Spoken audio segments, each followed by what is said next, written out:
اچھا علامہ صاحب، ایک بات جو بڑی خاص، جو میں نے ابتدا میں بات کی، اور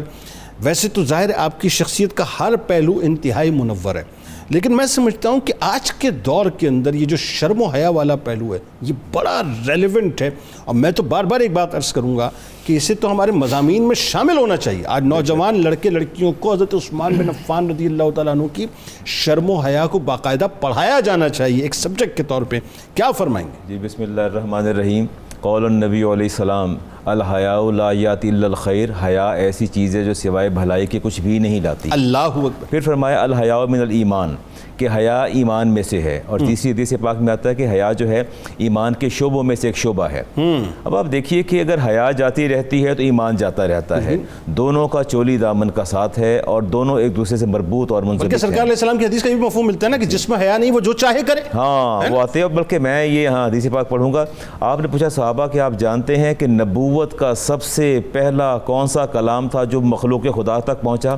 انسان تک نبوت کا پہلا کلام جو انسان تک نبوت کا پہنچا، فرمایا اذا لم تستحی فاصنع ما شئت، کہ جب تیری حیا ختم ہو جائے تو جو چاہے مرضی کر۔ اللہ، یعنی یہ وہ نبوت کا پہلا کلام ہے جو انسانیت تک پہنچا، کہ جب انسان کی حیا جاتی رہے، فاذا مات الحیاء فافعل ما شئت، جب تیری حیا چلی جائے تو جو مرضی کر۔ تو حیا جو ہے یہ ایمان کے شعبوں میں سے ایک شعبہ ہے، بلکہ کامل ایمان ہے، اس لیے آپ کو کہا جاتا ہے، پکارا جاتا ہے کامل الحیاء والایمان، کہ آپ کی حیا بھی کامل ہے اور ایمان بھی کامل ہے۔ یہ آپ کے اعزازات میں سے ایک اعزاز ہے، کامل الحیاء والایمان۔ عثمان غنی وہ ذات ہیں جن کا ایمان بھی کامل ہے اور حیا بھی کامل ہے، اور آپ نے فرمایا اشد امت حیا عثمان بن عفان، کہ میرے امت میں سے سب سے زیادہ حیا والے عثمان غنی ہیں۔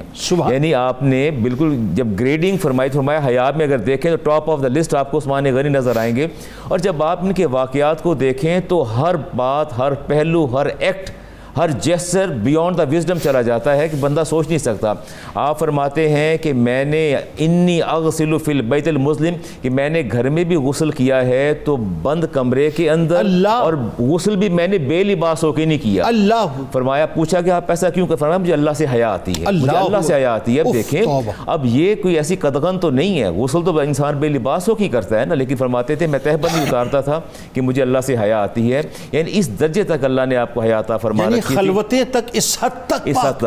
کہ میرا رب مجھے دیکھ رہا ہے، اور رب سے بھی اتنی حیا ہے کہ، اور حالانکہ شرعی ایسا کوئی ضابطہ اور قاعدہ نہیں ہے، قرینہ نہیں ہے، لیکن پھر بھی آپ نے اس کو اختیار فرمایا، یہ آپ کی حیا کی انتہا تھی۔ اور پھر دیکھیں رسالت امام صاحب جب تشریف لا رہے ہیں اور آگے پانی آئے ایک جگہ پہ اور تمام صحابہ گزر رہے ہیں، اور ایک نیچرل ہے کہ آپ جب پانی سے گزرتے ہیں تو آپ اپنا تہبند یا اپنا پائجامہ یا شلوار جو ہے ٹراؤزر آپ تھوڑا اوپر اٹھا لیتے پنڈلیوں سے تاکہ بھیگ نہ جائے، لیکن آپ سب صحابہ نے اس کو اٹھایا، اوپر اٹھایا، لیکن آپ وہ واحد ذات ہیں جو اسی طرح پانی میں سے گزرے، آپ نے اپنی پنڈلی مبارک کو ننگا تک نہیں ہونے دیا۔ اس قدر آپ جو حیا فرماتے تھے جس کا تصور نہیں کر سکتے۔ اور کچھ باتیں تو ایسی ہیں، یہ حدیث پاک ابن ماجہ کی میں آپ کے سامنے رکھتا ہوں، جو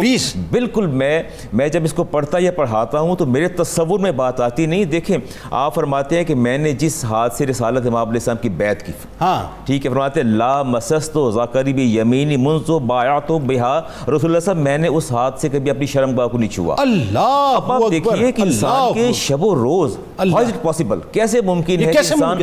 انٹینشنلی اور ان انٹینشنلی، ارادتاً، بندے کو نہیں پتہ چلتا، نیند میں چلتے پھرتے آتے جاتے بندہ کسی لمحے بھی جو ہے ایسا فرماتے میں نے کبھی ایسا نہیں کیا۔ اس میں صرف حیا نہیں ہے، اس میں ادب بھی ہے، حیا بھی ہے اور ادب بھی ہے۔ آپ یہ دیکھیں یہ ہاتھ کوئی عام ہاتھ نہیں ہے، یہ وہ ہاتھ ہے جسے نبی پاک نے اپنا ہاتھ قرار دیا، اور اللہ تعالیٰ نے نبی پاک کے ہاتھ کو اپنا ہاتھ، ید اللہ فوق ایدیہم، کیا اس ہاتھ کا کمال کیا تھا۔ اور فرماتے ہیں یہ میں نے ہاتھ دیے، میں نے اپنا دست جو ہے دست مبارک میں دیا آقا علیہ السلام کے، تو فرماتے ہیں کہ میں بالکل اس کے بارے میں تصور بھی نہیں کر سکتا، میں نے پوری حیات میں کبھی اس کے ساتھ اپنی شرمگاہ، اور آپ فرماتے ہیں کہ میں نے بوقت جب آپ کی شہادت کا وقت آیا تو آپ نے تہبند باندھتے تھے، فرمایا مجھے پائجامہ پہنا دو، پوری زندگی پائجامہ نہیں پہنا آپ نے، شلوار نہیں، فرمایا مجھے پہنا دو کہ ہو سکتا ہے میرا سطر جو ہے وہ بے حجاب نہ ہو جائے۔ تو یعنی اس حوالے سے بھی آپ دیکھیے کہ ایسی چیزیں جس کا میں اور آپ تصور نہیں کر سکتے، آپ اتنے محتاط تھے۔